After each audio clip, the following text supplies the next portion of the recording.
Hello friend, আজকে চলে এসেছি খাওয়ার মেলাতে।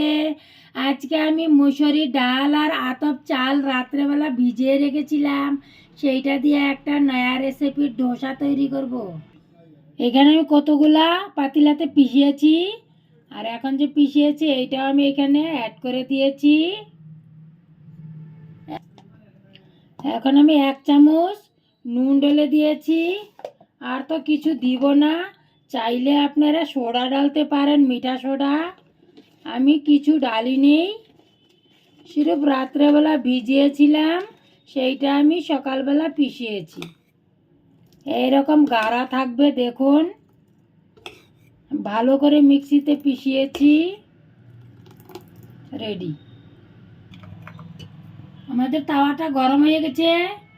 এখন আমি ডোসার পেস্টটা ডালছি।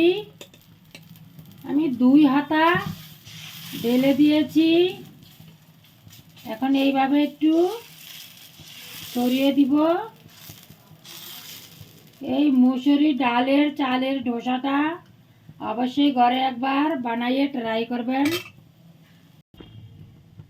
এই দেখেন আমাদের ডোসাটা আপনি আপ তাওয়ার 4-5টা দিয়ে উঠে পড়েছে। এখন আমি দেখছি পিছনটায় কীরকম হয়েছে। দেখুন কি সুন্দর লাগছে, একদম গোল্ডেন হয়ে গেছে। এখন আমি নামিয়ে দিব। এখন আমি নামাতে যাচ্ছি প্লেটের মাঝে। এই দেখুন কি সুন্দর লাগছে। আগে একটা বানিয়েছিলাম, এখন আরেকটা বানিয়েছি।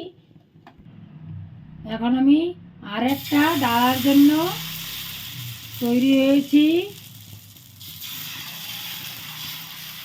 এইভাবে ডালার পরে ছড়িয়ে দিবেন।